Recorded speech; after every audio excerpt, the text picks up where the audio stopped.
compris cette décision des hautes autorités de ce pays concernant la santé mentale et nous l'accueillons véritablement avec beaucoup d'espoir et aussi de plaisir parce que je pense que tous les acteurs de la santé mentale, en première ligne les psychiatres, n'ont pas cessé de militer pour une amélioration de leurs conditions d'exercice. Et de tout temps, ils ont recommandé que cela puisse passer par des concertations multisectorielles, mais aussi une révision et une adaptation de cette loi spécifique qui organise la prise en charge des maladies mentales. Parce que vous savez, l'exercice de la médecine, elle est organisée par le code de déontologie qui régit la pratique médicale, basé en premier lieu sur le consentement libre et éclairé, ce qui est parfois impossible ou difficile à obtenir en cas de maladie mentale et qui fait que nous ayons besoin d'une législation spécifique au niveau de la prise en charge, mais aussi au niveau purement légal par rapport à certains actes liés à la maladie mentale et donc qui peuvent aller à l'encontre de ce que les lois disent ou recommandent. Et donc, je pense que nous saluons cette initiative prise par les autorités qui, nous l'espérons, vont améliorer le cadre de notre exercice de l'assistance psychiatrique pour une meilleure santé mentale.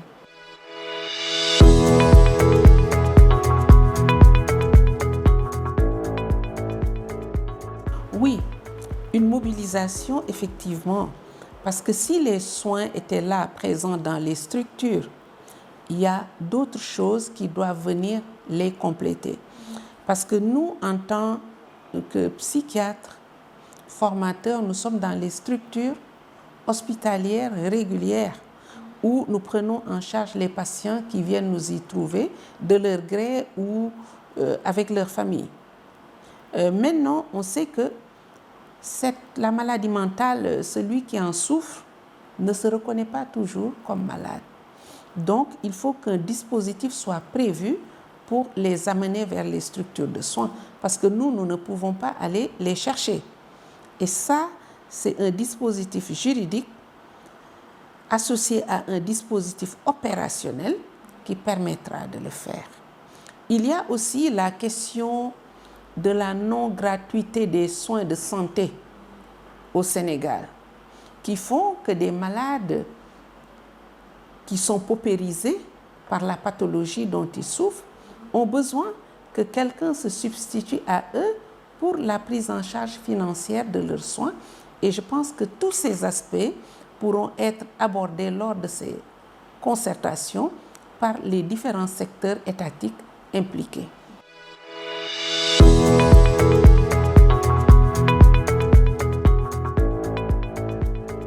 Ce que je peux dire relève d'un avis personnel, peut-être que d'autres penseront autre chose. Mais je pense que c'est le stigma qui frappe globalement la maladie mentale qui fait peur. Les gens en ont peur, ils le craignent, de même que les services de psychiatrie, parce que personne n'aimerait souffrir de maladie mentale. Et parfois même les services de santé mentale sont regardés bizarrement comme les coins obscurs des structures de santé où on n'aime pas mettre les pieds. Et je crois que ces derniers temps, il s'est passé toute une série d'actes posés par des malades mentaux qui a montré qu'en réalité, on a beau fuir, mais personne n'est à l'abri. Parce qu'on a vu des malades mentaux non traités s'en prendre aux populations au point que cela débouche sur des drames.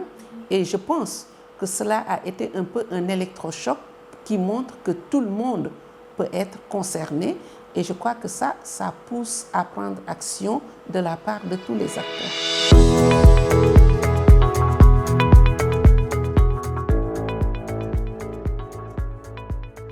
Alors, c'est d'abord l'absence de structure ou même l'état non praticable des structures qui existent, l'insuffisance des ressources humaines et la couverture du territoire en infrastructures et en ressources humaines. Il y a le problème du financement, il y a le problème de la formation pour le renouvellement des effectifs, il y a le problème de ces lois qui ont fait leur temps et qui ne s'adaptent plus à un contexte d'exercice particulier. Et il y a aussi l'absence de ce cadre pluridisciplinaire, parce qu'il n'y a pas que les psychiatres tout seuls ou le domaine de la santé tout seul qui pourra prendre en charge toutes ces questions. Parce que dans notre pratique, ce que nous visons, c'est de prévenir ces troubles, de les traiter lorsqu'elles arrivent et de réinsérer ceux qui en souffrent dans un cadre familial, professionnel, social. Et nous voyons que parfois, certains malades quittent d'autres pays de la sous-région, échappant à leur famille pour se retrouver au Sénégal. De pareils patients, si nous voulons les traiter et les réinsérer, certainement que nous aurons besoin de l'appui des services consulaires, du ministère des Affaires étrangères, pour des Sénégalais qui se retrouveraient dans la même situation ailleurs. Pour vous montrer un peu ce caractère pluridisciplinaire pour que nous arrivions finalement à pouvoir donc mettre les axes pour résoudre ce problème qui est global.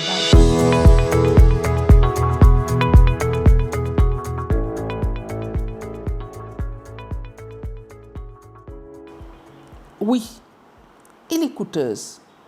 Non seulement elle est coûteuse, mais elle concerne une population dépourvue de moyens. Lorsque vous demandez à un malade mental, surtout pour certaines catégories de maladies, parce qu'il faut reconnaître quand même qu'il y a des maladies qui laissent à la personne la possibilité de continuer à exercer un travail et à gagner sa vie.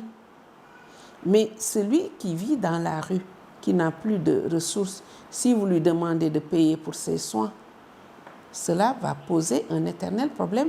Il faut que quelqu'un se substitue à lui et à sa famille pour les soins. Donc, il faut que ces concertations nous amènent vers des politiques de gratuité qui vont concerner certains types de malades mentaux. Pour aussi les malades qui sont suivis et qui ont la possibilité d'exercer un travail, beaucoup ont dans leur structure professionnelle, par exemple, une assurance ou une prise en charge, mais qu'ils vont hésiter à utiliser. Ils vont l'utiliser volontiers pour la gynécologie, pour la cardiologie, mais pour la psychiatrie, ils vont y réfléchir par deux fois. Parce que beaucoup vous disent que dans mon entreprise, s'ils voient que je suis passé par la psychiatrie, cela va se répercuter sur de futures compétitions pour accéder à des postes de responsabilité, parce qu'il y a le stigmate qui va me suivre. Donc même s'ils ont une assurance, même s'ils ont une prise en charge, ils vont préférer payer de leur poche leurs soins, payer de leur poche leurs médicaments pour que ce stigmate ne transparaisse pas dans leur dossier administratif. Et ça aussi, c'est des questions d'équité, de justice qu'il va falloir aussi résoudre à travers ces concertations.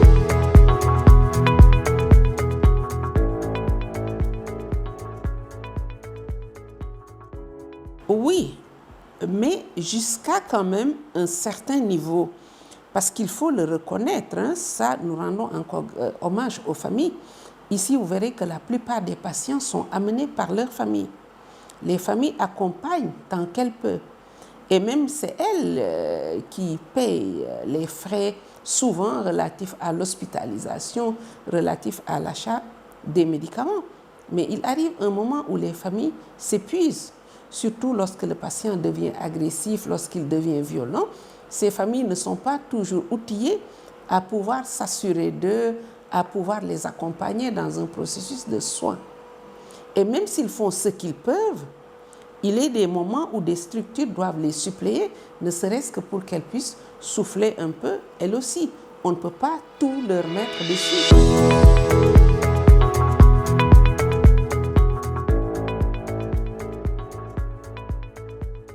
Nous n'allons pas revisiter toute la psychiatrie pour classer les maladies, mais toutes les maladies qui vont des troubles intellectuels aux troubles de l'humeur, en passant par les troubles du comportement, nous les recevons tous pour les traiter en ambulatoire ou pour les hospitaliser aussi.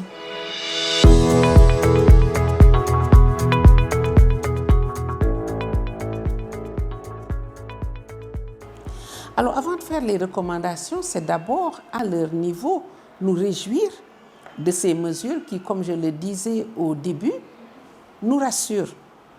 Nous, en tout cas, les principaux acteurs de la santé mentale, parce qu'on se dit, enfin, nous voyons le bout du tunnel. Mais nous leur demandons aussi d'être présents, d'être à l'écoute des recommandations que ces acteurs leur feront, et puis de les soutenir, de nous soutenir afin que toutes ces résolutions-là puissent être mises en œuvre dans les délais les plus brefs.